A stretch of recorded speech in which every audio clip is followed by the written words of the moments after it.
My name's Alan Weil. I'm Editor-in-Chief of Health Affairs. We're very pleased to be a partner in this event. I want to add my thanks to you all for being here, and particularly my appreciation to Ashish and John for the collegial way we've put this together.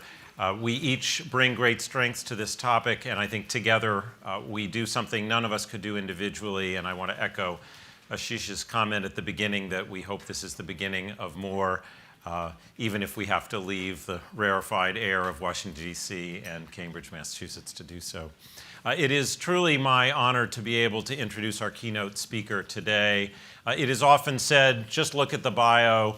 There's so much there, and indeed there is, but I think it's important that you understand, if you don't already, the great credibility and accomplishments of our speaker today, Tony Fauci, who's director of the National Institute of Allergy and Infectious Diseases at the National Institutes of Health.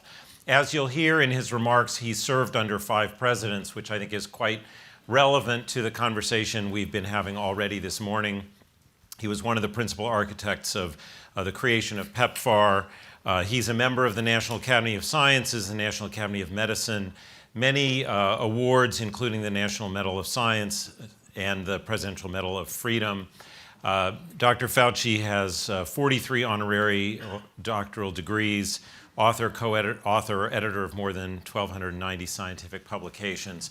He brings experience and credibility and perspective. Please join me in welcoming Dr. Fauci. Thank you. Thank you very much. It's a pleasure to be here with you today.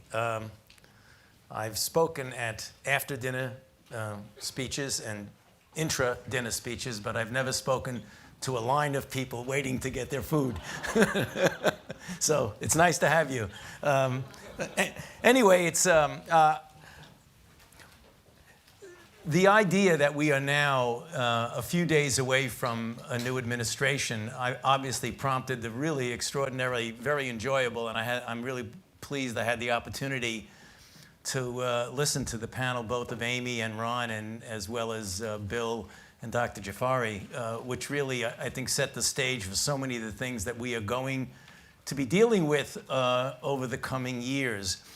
Given, as you heard from the introduction, that I have been around for a while and have had the opportunity and the privilege and the pleasure of serving in 5 administrations, I thought I would bring that perspective to the topic today, is the issue of pandemic preparedness. And if there's one message that I want to leave with you today, based on my experience, and you'll see that in a moment, is that there is no question that there will be a challenge to the coming administration in the arena of infectious diseases, both chronic infectious diseases in the sense of already ongoing disease, and we have certainly a large burden of that, but also there will be a surprise outbreak. And I hope by the end of my relatively short presentation, you will understand why history, the history of the last 32 years that I've been the director of NIAID, will tell the next administration that there's no doubt in anyone's mind